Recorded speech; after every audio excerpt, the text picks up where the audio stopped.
Oedipe Roi, c'est un peu la tragédie de toutes les tragédies.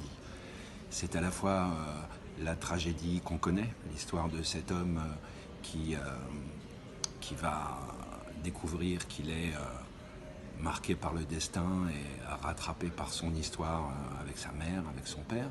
Mais par-delà ça, c'est aussi la tragédie du pouvoir. Comment quelqu'un qui gouverne un pays, une terre, va en quelques heures devant le peuple tout perdre. Quelqu'un qui était honoré, qui avait la richesse, le pouvoir, qui était considéré par tous les concitoyens comme un homme d'exception, va en quelques heures plonger dans un abîme total. Et en quelques heures, le peuple va assister à sa chute.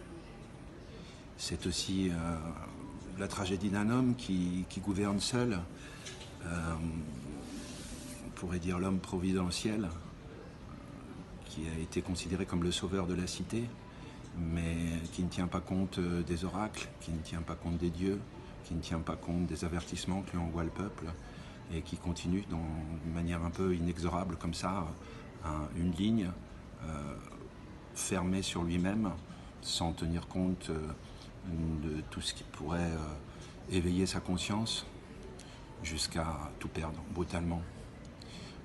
C'est aussi une tragédie amoureuse, comment un couple très uni, heureux, en quelques heures va se séparer, va disparaître. C'est aussi une tragédie de la démocratie, je dirais.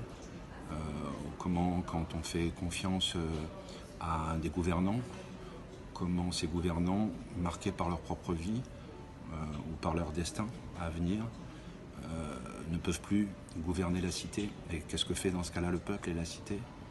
Bref, il y a à l'intérieur d'Oedipe Roi une densité, une profondeur exceptionnelle, je trouve, ce qui fait toute la puissance et la richesse de ce texte, qui a en plus une langue magnifique. Donc tout notre travail, ça va être d'interroger cette histoire à travers les situations très fortes. C'est un spectacle rapide, violent, et de voir comment aujourd'hui encore ça peut résonner pour le public. Et je crois qu'effectivement la puissance du texte, la puissance des situations, la beauté du texte, la puissance des personnages font que cet écho est fort aujourd'hui et nous interroge à l'intérieur de nous. Quelque chose se passe quand on assiste à cette tragédie.